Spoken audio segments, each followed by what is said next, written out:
A gente vai conversar agora com esse limeirense que foi reconhecido internacionalmente. É um trabalho de muitos anos na área de odontologia que o Ricardo Della Coleta, que é formado em odontologia e também professor, vai contar um pouco mais para a gente a respeito desse assunto.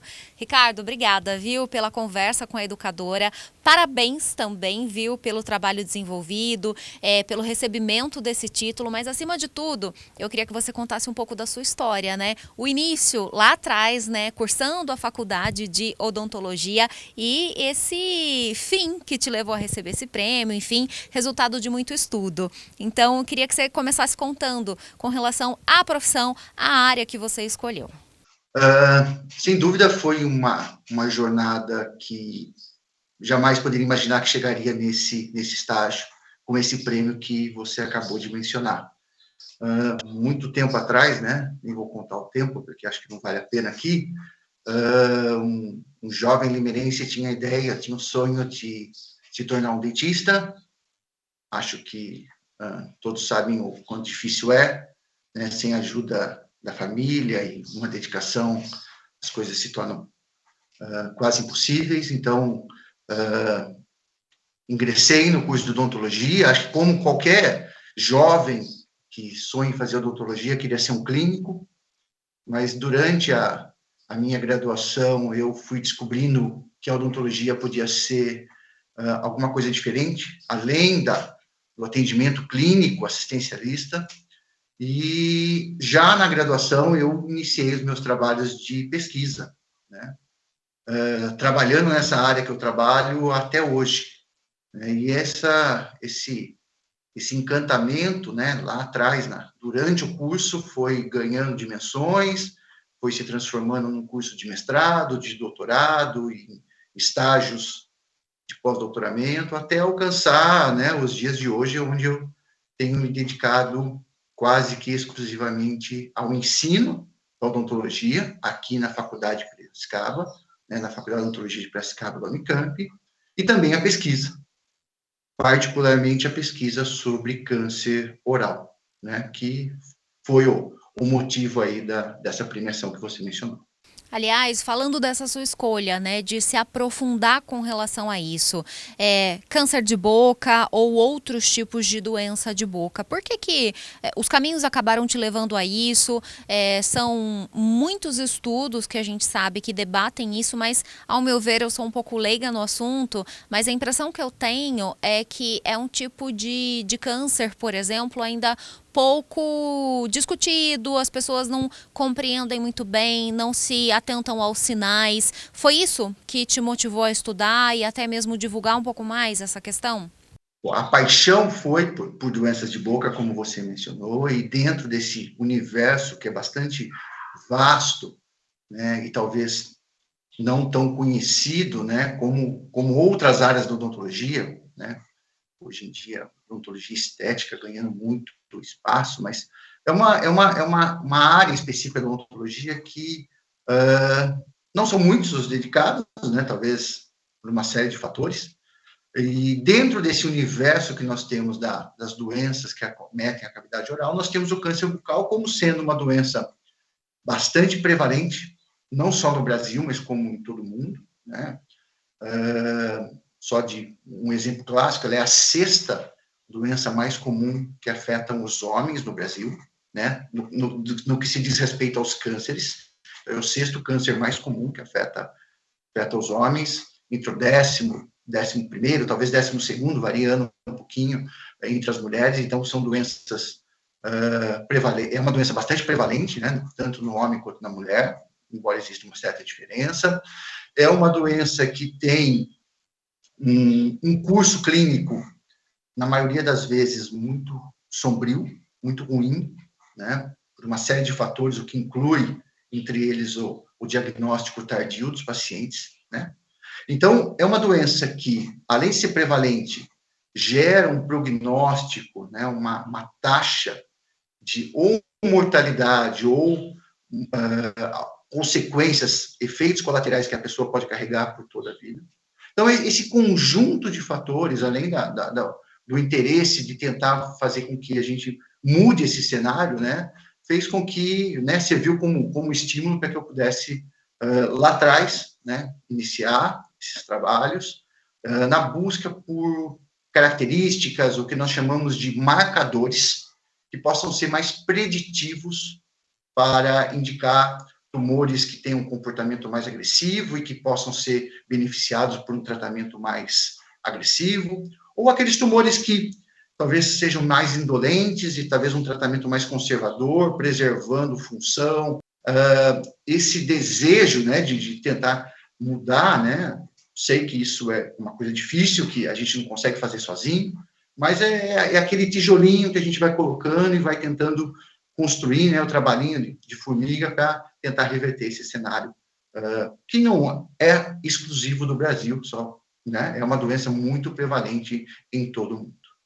Bom, diante dos estudos que você desenvolveu, você conseguiu levantar algum tipo de dado que pode nos levar a um esclarecimento, por exemplo, do indivíduo que pode ter uma predisposição maior para desenvolver o câncer de boca? O que você pode falar com relação a isso e com relação aos sinais, né, aos sintomas que seriam mais comuns? Vou começar pela segunda parte, que eu acho que é mais fácil.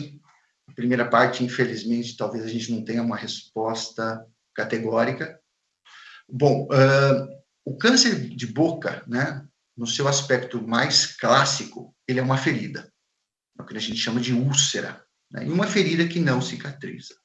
Então, é importante que as pessoas que são afetadas por essas feridas e que não cicatrizam no prazo de 2 a 3 semanas, procurem por um profissional, por um dentista, né, para que ele possa examiná-lo e possa, então, conduzir a melhor maneira para levar ao diagnóstico. Nem todos os casos de feridas com esse histórico são câncer de boca, mas uma grande fração são. E é importante salientar que quando nós falamos de câncer de boca, então a gente tem um perfil bastante clássico de paciente afetado, né? Como eu disse, normalmente são homens, né? Embora a frequência de mulheres afetadas por câncer de boca vem aumentando nas últimas décadas. E por quê? Porque normalmente o câncer de boca está associado a hábitos nocivos, principalmente o tabagismo, né? Tabaco em qualquer das suas formas, mas no Brasil a gente fala muito em cigarro, né? Então, o tabagismo e o consumo exagerado, crônico de bebidas alcoólicas, particularmente aquelas com maior teor, maior concentração de álcool. Então, esse é o perfil clássico que nós temos de um paciente com câncer de boca. Eu vou fazer só um parênteses, ou na verdade 2, se você me permitir. Primeiro é que nós temos que diferenciar o câncer de boca, né, aquele que afeta a língua, a bochecha, a gengiva, daquele que afeta o lábio, onde o fator de risco aí é a radiação solar, e o perfil do paciente é totalmente diferente. Tá? Também é um câncer muito, muito importante, por ser um país tropical, né? Então, os cânceres de lábio associados à exposição solar, e não tanto ao tabagismo e ao consumo de bebidas alcoólicas. E um outro parênteses que eu queria falar em relação ao tumor é que existem aqueles cânceres de orofaringe, que é de garganta, que já não é uma transição entre a boca e a garganta. Aquela região, além do tabagismo, do consumo de bebidas alcoólicas, nós temos um fator etiológico muito importante, o vírus do papiloma humano, o HPV. O mesmo vírus que nós conhecemos há décadas está associado ao risco de câncer de cólon uterino, de cérvix uterino nas mulheres. Então, esse é um primeiro ponto importante. Em relação à sua primeira pergunta, né, os estudos que eu venho desenvolvendo em colaboração com diferentes grupos, tanto no Brasil quanto no exterior, é focado na busca por esses chamados marcadores, por essas características que possam predizer, primeiro, o comportamento biológico do tumor, qual é a melhor intervenção para aquele paciente que é afetado, né? E, de alguma maneira, que talvez essas moléculas, essas proteínas, essas estruturas que nós estudamos nas células tumorais, possam servir como alvo, o que a gente chama de terapia direcionada, terapia-alvo, para o câncer. Quer dizer, elas são proteínas, moléculas tão essenciais que se a gente conseguisse bloqueá-las, conseguisse eliminá-las, o comportamento seria mais favorável para o paciente. Então, são estudos nesse cenário que a gente vem trabalhando. O que eu posso dizer é que a gente tem, ao longo das últimas décadas, evoluindo muito, mudado essa maneira de entender o câncer de boca e como fazer a sua melhor abordagem, mas isso ainda é mínimo, né? Infelizmente, a gente não conseguiu ainda alcançar o que é o maior desejo nosso, que é ter um paciente com uma efetividade de 100% de cura. Então, ainda, quando a gente fala de câncer de boca, a gente tem que falar em uma prevenção primária, que é fazer ou conscientizar o paciente, não sei o quanto isso é viável, é sempre muito difícil isso, mas conscientizar o paciente que, se ele não fumar, se ele não consumir bebidas alcoólicas em grandes quantidades de forma crônica, provavelmente ele não vai ter câncer. 90% dos casos de câncer de boca é o perfil de paciente tabagista crônico, consumidor de bebidas alcoólicas também crônico. Então, nós já reduziríamos aí uma fração gigantesca dos casos, se nós conseguirmos essa prevenção primária. Segunda coisa é, talvez a gente não consiga eliminar o tabagismo. Nós temos reduzido esse número de tabagismo no Brasil, isso é muito bom, mas talvez a gente não consiga eliminar as pessoas que têm esse hábito, têm esse vício. Então, como a gente tem que fazer? Diagnosticar precocemente. Ainda a melhor forma de tratamento ou de alcançar cura, isso não é só para câncer de boca, para qualquer câncer, mas particularmente câncer de boca, que é o assunto que nós estamos conversando, é o diagnóstico precoce. Então, os pacientes têm um papel importante. Alguma feridinha, não deixe para depois, não negligencie, procure um atendimento. Os dentistas, ou qualquer profissional da área de saúde que venha ver um paciente com lesões de boca, né, pensar nisso, né, fazer um exame cuidadoso, tentar diagnosticar o mais precocemente possível, porque essa é ainda, se você perguntar nos dias de hoje, as duas maneiras que nós temos para melhorar, um eliminar e o outro garantir uma taxa de sucesso maior após o tratamento, com menos efeitos colaterais, com menos sequelas que o tratamento de câncer de boca deixa, tanto estéticas quanto funcionais. Então, o nosso conhecimento vem evoluindo, mas ainda a gente tem que passar por esses dois pontos. Você falou sobre a questão do diagnóstico precoce, da importância disso, né? O paciente, por si só, ele ajuda muito, porque ele pode identificar essas lesões, mas a frequência também ao consultório odontológico. Você, como professor, como formado, né, nessa área, o que você recomenda? Porque é a percepção que a gente tem, e se não me engano, eu vi um estudo recente também dizendo que os brasileiros, eles deixaram de frequentar o consultório odontológico, assim como tantos outros, até mesmo por conta da pandemia. Então, o que você recomenda, né? Qual que é a frequência para fazer esse tipo de consulta? Eu acho que nós temos que separar aqui, e me permite separar a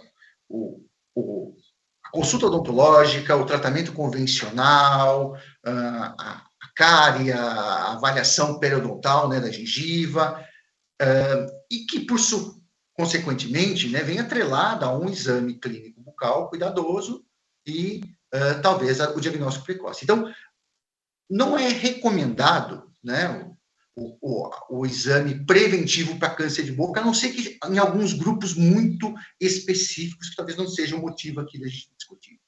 Então, nós temos que pensar na condição oral geral, na condição bucal geral, aonde o paciente deveria, né, e eu sei que num país onde nós temos dificuldades as maiores e as econômicas são muito importantes, a saúde bucal é meio que deixada de lado, né? Preterida por outros motivos, né? Mas se a gente considerar, voltando à sua pergunta, o que é ideal? É uma vez ao ano, a cada 12 meses, uma avaliação odontológica, mas, de novo, uma avaliação odontológica para as condições dentais, para as condições gengivais e, atrelado a isso, uma avaliação bucal. Nós temos alguns grupos específicos, né? Esses sim talvez fossem beneficiados de uma avaliação para o assunto que a gente está conversando hoje, que é o diagnóstico precoce do câncer de boca. Mas esses são grupos específicos, relativos. Existem alguns estudos mostrando, né, a eficiência dessas campanhas, né, para o diagnóstico precoce. Isso foi feito no passado. E os resultados têm mostrado que o benefício é muito limitado quando você olha a população como um todo. Tá? Você tem que olhar para grupos específicos. Normalmente pessoas mais velhas, né? Pessoas com o hábito crônico de tabagismo por 20, 30 anos, consumo de bebidas alcoólicas, então, ou algumas doenças sistêmicas de base que favorecem o desenvolvimento do câncer de boca. Então, são grupos que se beneficiariam com esse objetivo que você mencionou. Mas uma avaliação geral da saúde bucal, que é muito benéfica e que vai poder possibilitar também o exame e o diagnóstico precoce de câncer de boca a cada 12 meses. Ricardo, não sei se eu deixei de perguntar algo que você acha importante salientar nesse bate-papo. A gente falou aqui da importância do diagnóstico precoce, dos primeiros sinais, e eu imagino que seus estudos continuam, né? Você teve aí o reconhecimento através desse prêmio já citado, mas com certeza vai seguir levantando novas informações, né, no decorrer dos anos a respeito desse tema. Não, a única coisa que eu gostaria de mencionar, e é uma coisa que vem me preocupando ao longo dos últimos anos, é que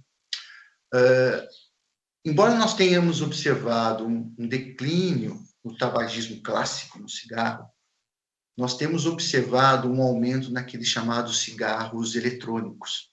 Cerca de, talvez, 30 dias atrás, foi novamente discutido pela Anvisa, pelo Congresso. Nós sabemos que é proibido a comercialização no território nacional, mas que, se a gente andar pela rua, a gente vai ver que isso não é de todo verdade. Eu talvez até reconheça que esse dispositivo, né, o cigarro eletrônico, que eles chamam de Viper, sei lá, tem vários nomes, né, ele tem uma utilidade quando a gente pensa em colaborar no tratamento de pacientes fumantes, ou, né, num momento, né, temporariamente, nesse tratamento para a pessoa parar de fumar. Mas o que a gente tem observado, Mariana, é que tem tido um aumento muito grande de pessoas que fazem uso desse dispositivo, e normalmente jovens. Isso é o mais preocupante. Adolescentes, né, que talvez acreditem que não causa câncer, que não causa nenhuma doença, que é uma coisa benéfica, né, mas na verdade não é. Talvez não tenha lá muitos dos componentes clássicos que causam câncer, que são encontrados no cigarro, mas existe alguns componentes que são conhecidos por causarem câncer, e, na verdade, nós não sabemos se ele causa câncer ou não. Até que nós tenhamos estudos prolongados ao longo do tempo, porque o câncer de boca ele não surge da pessoa que fumou hoje e vai aparecer amanhã, é ao longo do tempo. Então, essa é uma preocupação que eu tenho, não só eu, mas muitos colegas, muitas pessoas ao redor do mundo vêm estudando o impacto desses cigarros eletrônicos no câncer de boca. E o meu temor é que nós não temos ainda subsídios nem para falar que ele causa, nem para ele falar que não causa. Então, é importante que nós, enquanto cirurgiões dentistas, ou até qualquer profissional da saúde, esclareça essas pessoas. Não acreditem, porque os comerciantes falam, não causa câncer, pode usar. E essa não é uma verdade. Pelo menos não é uma verdade hoje. Pode ser que, com o tempo, isso se torne, mas hoje nós não temos subsídios, e pelo contrário, nós temos subsídios para falar que ela pode ter uma contribuição no surgimento de câncer de boca, como também de outras formas de câncer, aonde o tabagismo está associado. Então, essa é uma preocupação. A única coisa que eu gostaria de trazer aqui, que talvez a gente não tenha abordado, o fato desse aumento, que é exponencial, né, em todo o mundo, no Brasil também, do consumo desses dispositivos, desses cigarros eletrônicos, principalmente por esse grupo que antes, né, não fazia uso, que são os jovens e os adolescentes.